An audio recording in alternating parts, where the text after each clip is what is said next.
Hello again, gamers. Welcome back for another episode of Grokking Twilight Imperium.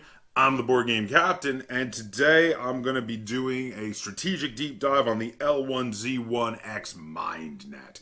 So I want to start off by thanking one of my viewers, Gargax39, for requesting that I cover the L1Z1X Mindnet in one of these episodes of Grokking Twilight Imperium. Gargax39, this episode is for you.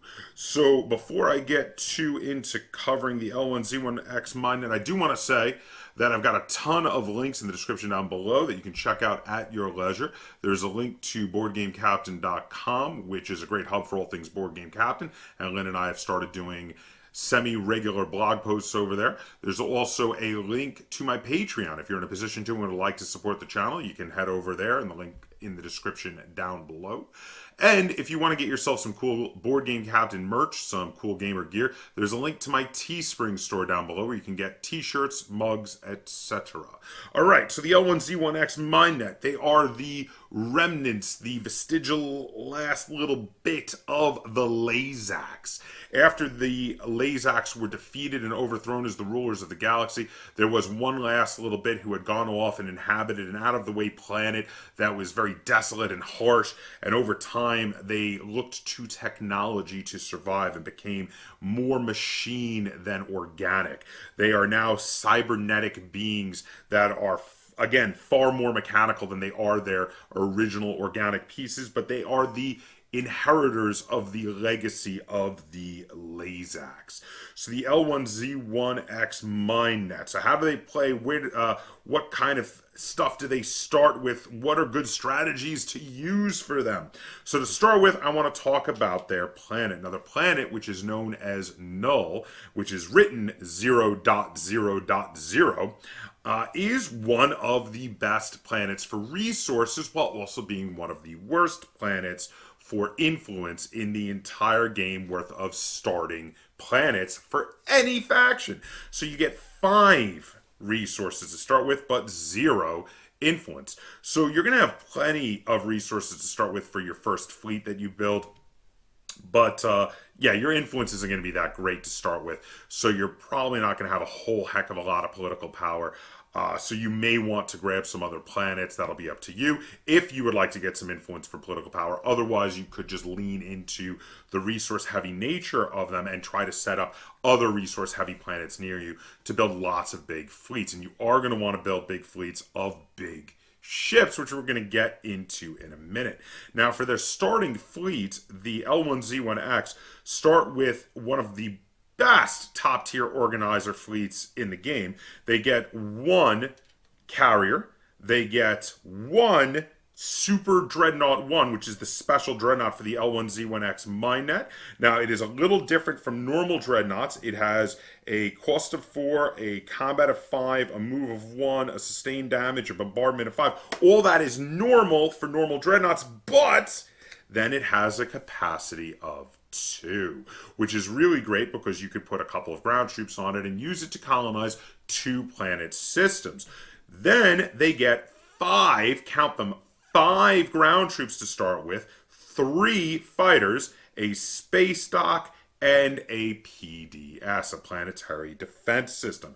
So all that in their starting system. This is huge. This is really going to help them be, like I say, one of the best top tier colonizers in the game, especially if you're going to be able to get your hands on warfare in the first or second turn and have a turn of taking 3 multi-planet systems in a single turn. 2 or 3 planet systems in one turn is going to be huge and give you an amazing amount of resources and influence in that turn. Next, I want to talk about the starting abilities for the L1Z1X Mindnet. They have 2 abilities.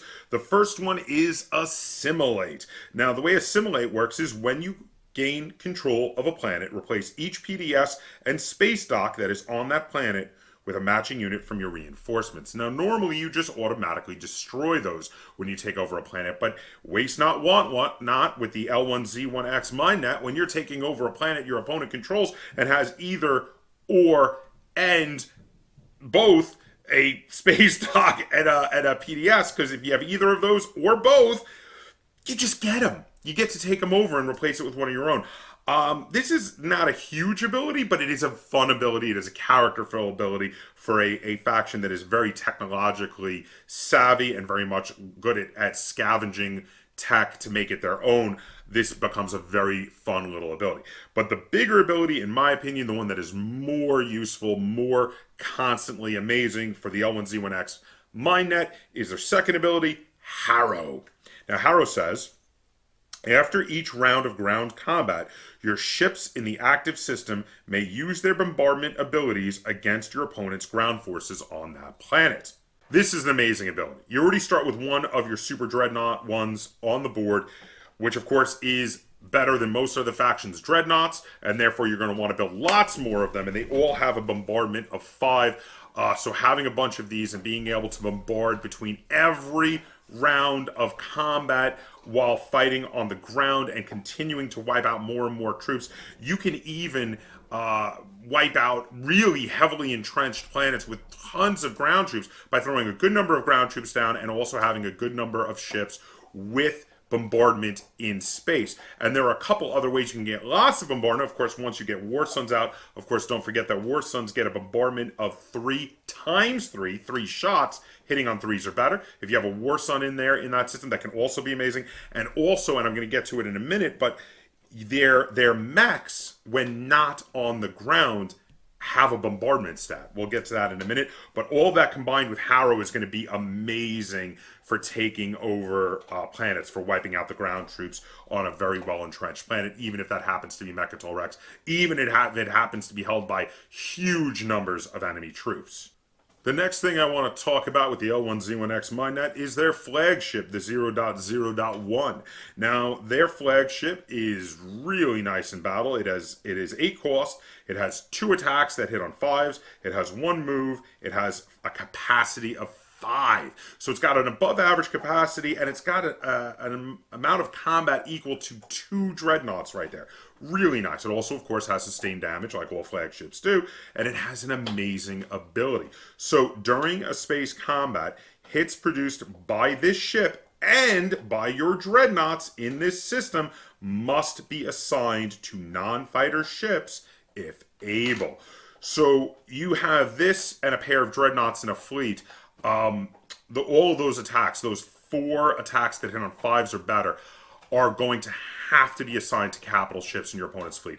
This will really help you to wipe out enemy fleets very quickly. Your flagship's fleet is going to be super deadly and very tough to beat in reality. There are some other, of course, ways you could beat it with say, War Suns or other enemy flagships that are also really powerful, but this is, generally speaking, going to be combined with a couple of dreadnoughts, a fleet killer. It's really good. Next, I would like to discuss the Agent, Commander, Hero, and Mech for the L1Z1X Mindnet.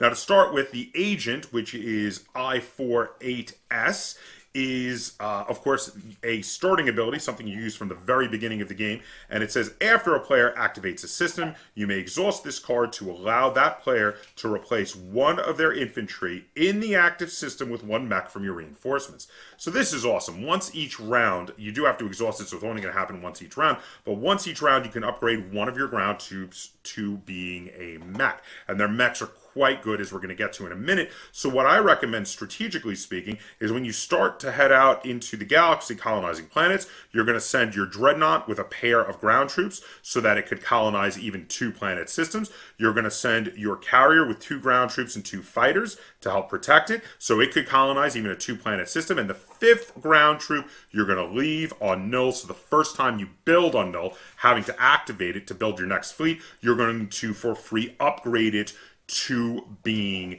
a mech. And every time you build, you're going to want to build a couple more ground troops there, so that every time, the next time you build, you can again upgrade one of them to being a free mech, and you'll have lots of mechs fairly shortly flying around the galaxy. You can also do this later with later planets that you put space docks on, but keep in mind that null is going to have one of the best, absolute highest production limit because of having 5 resources on null. You're going to be able to build up to 7 units from the space dock on Null. So this is a great place to do tons of building.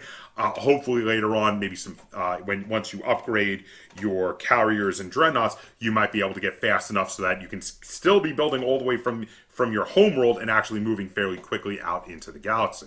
Now next, the commander for the L1Z1X Mindnet is 2 RAM, and he is unlocked when you have 4 dreadnoughts on the game board. This is going to happen very quickly. You start with 1 dreadnought on the game board, and don't forget that you have some amazing dreadnoughts, so you're really going to want to build as many of them as quickly as possible so that you can get 2 RAM unlocked. Because once you unlock 2 RAM, his ability is that units that have planetary shield do not prevent you from using bombardment. Now remember, your bombardment is a very key and amazing ability, and you're going to want to use it as much as possible, because every time you invade a planet, you get to use it between every pair of rounds of ground combat. So the great thing here, so you start, you use a bombardment, you land, you would do a round of ground combat, you use another bombardment, you do another round of ground combat, you do another bombardment. It would really be ruined if those planetary defense systems and their shields stopped you from being able to do this each round. But having 2 RAM unlocked means that they don't. So one of the possible great Achilles heels that you have at the very beginning of the game can be very quickly ignored by getting 4 dreadnoughts on the game board so that you can unlock 2 RAM. Finally, of the 3 characters, we have the hero. Now, the hero for the L1Z1X Mindnet is one of the most amazing hero abilities in the game. Like all heroes, he is unlocked when you have scored 3 objectives. Before he's unlocked, he's known as the Helmsman, the last record. Once you unlock him, he changes to Dark Space Navigation Diaspora. And it is an action. Choose one system that does not contain other players' ships. This is important. Ships, not units. You may move your flagship and any number of your dreadnoughts from other systems into the chosen system. Then purge this card. This can be a fantastic way to do a late game sneak attack on another player's home system while they have left it mostly undefended. They could still have ground troops there. In fact, they could still have PDSs. But if they don't have any ships there, you could suddenly be like, sneak attack, I attack your home system. This can be fantastic. This could be a great way to really snip whoever's winning in the bud. You suddenly can throw your flagship and a bunch of dreadnoughts over there and take over their home system. Really taking the person who's closest to winning and taking him down a huge peg and making it very difficult for them to win from this point on in the game that you're playing. This could be possibly game winning, or at least game ruining for whoever was game winning before you used Dark Space Navigation. Really awesome hero ability. I very much like this one.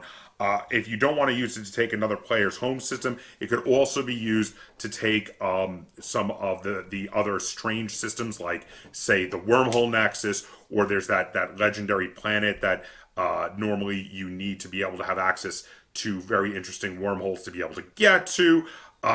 Any of those would also be good uses for this, for taking very cool and interesting planets. But I think the best use personally is to surprise invade a home system of whoever's winning the game. Finally, I want to talk about the mech for the L1Z1X Mindnet, which is the Annihilator. Now, the Annihilator is a cost 2, combat 6, sustained damage. So far, pretty standard for mechs amongst the various factions. But then it has a very interesting ability. You see, it has Bombardment of 8, and it has the ability that says, while not participating in a ground combat, this unit can use its bombardment ability on planets in its system as if it were a ship. So for that very first bombardment action, before you invade, all of your Annihilators in that fleet are going to be able to fire with an 8 or better and destroy some of the ground troops. Any that then invade, and then of course can hit on 6s and better and have sustained damage, will no longer be able to do it after each combat round. But if you want to, you could leave a couple on your ships to continue to improve upon the bombards that are happening after every combat round. It'll be up to you how to spread them out. I personally think it's best to just use them in the first round, and then because you hit better on 6s than on 8s in the ground combat, and then invade with all of them. But if you wanted to have like a crazy huge attack from orbit, you could even leave a couple of them behind, maybe if you have reasons to. The last thing that the L1Z1X Mindnet start with is their starting technologies. They start with 2 basic technologies. They start with the plasma scoring, which is a basic red technology that says when one or more of your units use bombardment or space cannon, one of those units may roll 1 additional die. Now again, with the really cool bombardment ability that the L1Z1X Mindnet has, Harrow, this is going to be really awesome. Getting an extra shot on bombardment when trying to bombard a planet is really awesome. And because it says you can use it every time one or more of your units use bombardment, and this card, of course, does not exhaust, since Harrow lets you do it between every round of ground combat, you're going to get an extra attack between every round of ground combat. Great tech for the L1Z1X Mindnet to start with. Their other starting tech is the Neural Motivator. It is a basic green tech, and it says, during the status phase, draw 2 action cards instead of 1. An extra action card is always good. There are lots of really cool action cards. So these are pretty decent starting technologies. Next, I want to talk about the faction-specific techs available to the L1Z1X Mindnet, because they're going to very much influence the other techs you're going to want to get. So the first one I want to talk about is Inheritance Systems. So the Inheritance Systems is a yellow technology that has a prerequisite of 2 yellows. Now, remember, to start with, you had a red and a green, so you have none of the prerequisites to get Inheritance Systems, which is why I highly recommend that if you happen to draw a system that has a yellow technology specialty in your hand at the start of the game, you should try to place that adjacent to your home system so you can get a yellow technology specialty as soon as possible to get the Inheritance Systems out as soon as possible. Now, the ability of the Inheritance Systems is you may exhaust this card and spend 2 resources when you research a technology. Ignore all of that technology's prerequisites. Now, as you can see, this is fantastic. Once you've got this out, you can jump right to the top tier techs that usually require you to have 3 technologies, or in the case of the War Sun tech, 4 other pre-existing technologies. This just immediately jumps you to the top tier, being able to get those right away after that. There's a reason why I think you should try to get this out as quickly as possible. The other of the 2 techs is the upgrade to the Super Dreadnought 1. It is the Super Dreadnought 2. So for the Super Dreadnought 2, its combat of a 5 goes to a 4. Its move of a 1 goes to a 2. Its bombardment changes to a 4, and it gains the ability that this unit cannot be destroyed by direct hit action cards. Now, as you're going to have fleets of nothing but dreadnoughts, or dreadnoughts and your flagship, or even dreadnoughts, War Suns in your flagship, and you're going to want to be taking sustained damage on those dreadnoughts to avoid being destroyed, being able to nullify those direct hit cards, at least when you're taking the sustained damage on your Super Dreadnought 2s, is amazing. Plus, having a combat of 4, that is absolutely fantastic. Of all of the various regular capital ships, not counting the War Sun, this is some of the best combat capabilities you're going to be able to have in the entire game. Really, really awesome. And once you get the Inheritance Systems out, you could get this out as your very next technology, because again, you could use the Inheritance Systems to ignore the prerequisites of the 2 blue and the 1 yellow. Of course, you would already have the yellow, but you may not have the blue, because again, you don't start with any blue, and as you see in a minute, I'm not actually going to recommend any of the blue techs to you.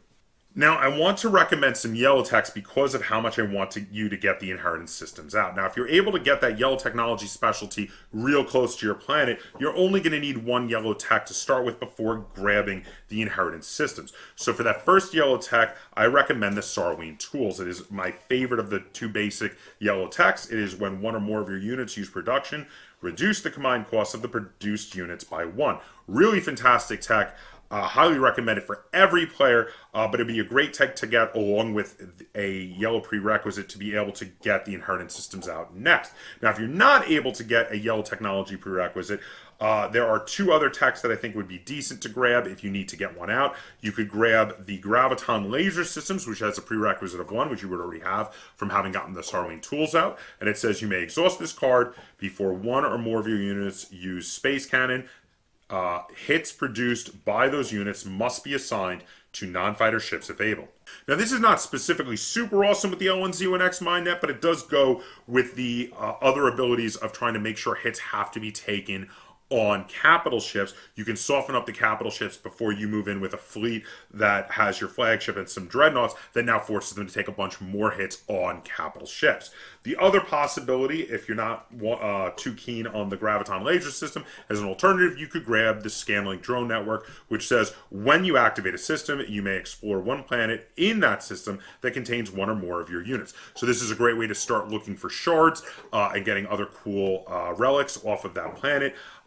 Also a really good tech to get if you're not able to get a yellow technology specialty. Though I do think that if you grab a system that is a yellow technology specialty, you should go for that so you can just get the Sarwing tools and then get the inheritance systems out. Because once you have the inheritance systems out, it's going to very much affect what all the other techs I'm going to recommend to you are. Because you can once per round, when getting a tech, spend 2 resources and exhaust the inheritance systems to ignore the prerequisites. You can do that for your Super Dreadnought too. You can also do that to get the War Sun out, which normally requires 3 red tech and a yellow tech. And once you have War Suns, of course, War Suns are 12 cost, 3 attacks that hit on 3s, 2 move, capacity of 6, bombardment of 3 that gets 3 shots, sustained damage, and other players' units in this system lose planetary shield. Dreadnoughts, Dreadnoughts are awesome. The Super Dreadnoughts are awesome, but War Suns are still better. War Suns are fantastic, and being able to get this out fairly early game with the L1Z1X Mindnet is gonna be amazing. You could actually totally feasibly have the War Sun tech by round 3.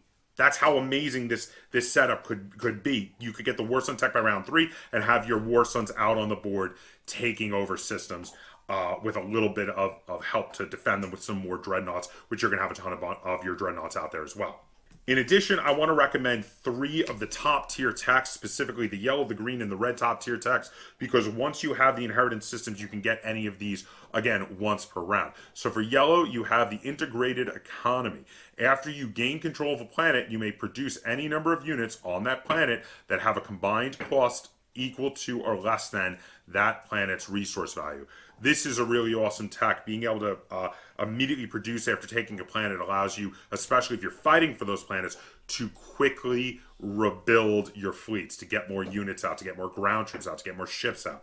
Very useful tech. Next, I want to talk about the X89 bacterial weapon. It is the top tier green tech. Exhaust this card and choose one planet in a system that contains one or more of your ships that have bombardment. Destroy all infantry on that planet. So you're going to have, all your fleets are going to have ships with bombardment in them once you're about mid-game, because you're going to have so many dreadnoughts out there. They're going to be all over the place. Being able to, once per round, completely wipe out a very entrenched planet could be very useful. And this could be a game-winning tech if you have a player entrenching a Mechatol Rex with a huge number of ground troops, say, for instance, the Arborek player who could get a ludicrous number of ground troops out there. They get a bunch of ground troops out there. You could use your hero ability, take their home system, and then use this tech and take Mechatol Rex, and they could go from first place to being completely cut in half and not really able to win anymore. Of course, they're going to be very angry with you, so you may need to watch your back after you do this, but it could be amazing. And finally, of course, the red top tier tech, the assault cannon. At the start of a space combat in a system that contains 3 or more of your non-fighter ships, your opponent must destroy one of his non-fighter ships. So you destroy a capital ship for free, and then you hit them with a bunch of the dreadnoughts in your flagship and continue to force them to take hits because of your flagship on non-fighter ships. Another great ability to help you really maintain total space supremacy, total overwhelming force and power in space-to-space combat. Really great technology. Very, very cool. Okay, so now what strategy cards do I recommend? So the 2 big ones for me to start with early game are Warfare and Trade. Either one of them, you're probably going to want to do the other one in the next round, because if you can get Warfare in the first round, you're going to very quickly take 3 systems that have 2 or 3 planets each, even in the first round, and that's going to be really, really awesome. It's going to be totally viable. On the other hand, if you take technology in the first round, that's going to be really great to start immediately working towards getting your inheritance systems out. Hopefully, if you get a yellow technology specialty, you can get starting tools in the first round. Then in the second round, when you either do the secondary or primary ability of technology again, possibly the secondary one if you took the primary one in the first round, then you can get inheritance systems. And then in the third round, War Sons. Really fantastic. One of the fastest ways to get War Sons out for anybody who's not playing the Embers of Muat. Later in the game, there are, of course, lots of other strategy cards that could be good for you. Of course, you're going to use the primary and secondary abilities on Imperial to try to get more secret objective cards. You're going to use the technology and warfare tons more as well. Occasionally, you may want to use trades to get all your commodities and do trades with other players. But this is much lower on the priorities as far as I'm concerned. Construction can and will happen, but of course remember that when you take over planets with space docks and PDSs, you're going to get them for free, so you may not do construction as much as a lot of other factions. It's going to be very low priority unless you've want to build like a space dock right next to Mechatol Rex. On the other hand, diplomacy might be very useful to keep someone from attacking you in a weak spot of your empire while you are going for Mechatol Rex. So leadership will also be very important because not only will it get you the top initiative, but it will also get you those 3 command tokens back. So later in the game, it's going to be very important for replenishing your command tokens and also increasing the size of your fleet supply because you are going to want to have fairly large fleets to help dominate those space battles.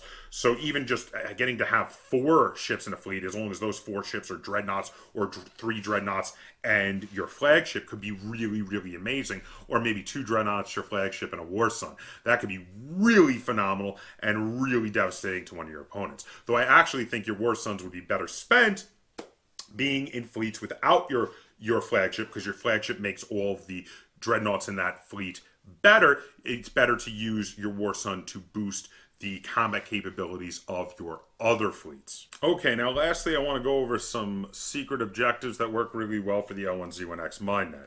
Now, this is one of the biggest stacks I have ever pulled out of the secret objective deck to talk about secret objectives that can work really well for the L1Z1 Mindnet. Almost half of the deck of secret objectives are really good for the L1Z1X Mindnet. So I'm going to rapid fire through these because there are so many. Okay, first, form a spy network. Discard 5 action cards. You start with Neural Motivator, so every round you're getting those 2 action cards instead of 1. Awesome. Next, threaten enemies. Have 1 or more ships in a system that is adjacent to another player's home system. We already talked about how the hero ability is going to let you take an opponent's home system, then just move some ships adjacent to it after you take it. Maybe continue taking over their planets, and you can get that ability. Now, it's not going to be early game, but it will work very well for the L1Z1X Mindnet.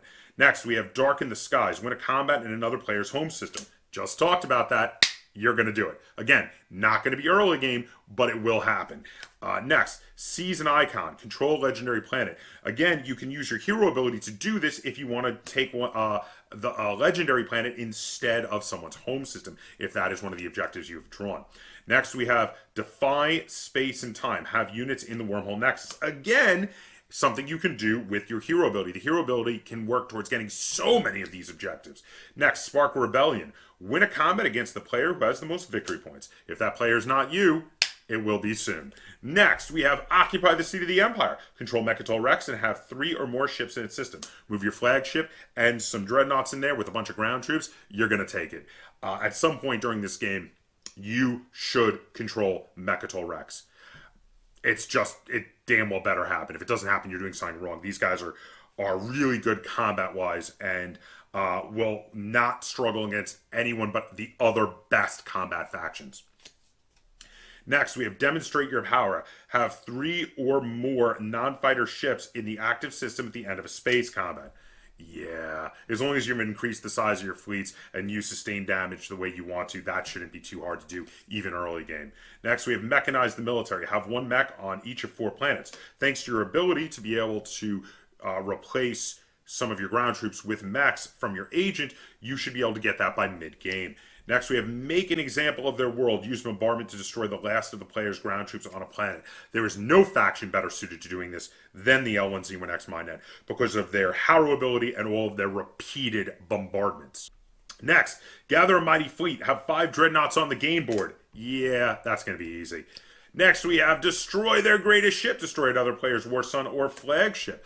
Very possible to do, especially with your big fleets of dreadnoughts, and especially with the one with your flagship in it. Then we have unveil flagship. Win a space combat in a system that controls your flagship. You cannot score this if, of course, the flagship is destroyed. Now, if you are gunning for your enemy with that fleet, which you should be doing, try not to make enemies of every other player on the board, but whoever is winning, if you're gunning for them, this is going to be easy to attain.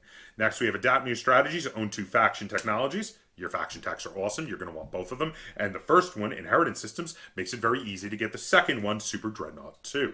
And finally, Hoard Raw Materials. Control planets that have a combined resource value of 12. You start with a planet with 5. It will not be that hard to go from 5 to 12. You're almost halfway there from just the starting setup of the game. There are a ton, and I do mean a ton, and there were even some I didn't mention, of amazing secret objectives that you can look for with the primary or secondary ability of the Imperial Strategy card, because there's so many secret objectives that work really well for the L1Z1X Mindnet.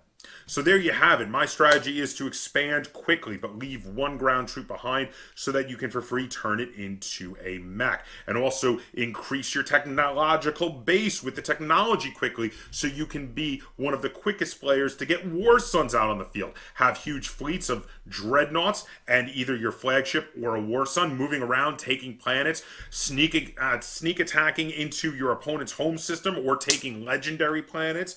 And hopefully, if you play them right, maybe even winning the game. The L1Z1X Mindnet are a very aggressive and vicious faction. They are up there as one of the top tier militaristic factions, specifically because of their abilities.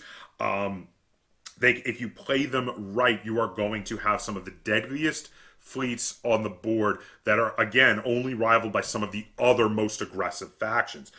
They are not very diplomatic, but you are going to want to try to do deals with some of the other players only because you don't want to be that person that ticks off every other player out there and causes them all to be gunning for you. You're definitely going to want to tick off whoever's in first place because you're going to want to dethrone them so you can take Mechatol Rex and win the game. But some of the other players who are not winning early on, you're going to want to make alliances with to keep them from attacking you in weak spots in your empire while you go for taking control of Mechatol Rex. So you're going to want to strategically do table talk to make alliances with those players.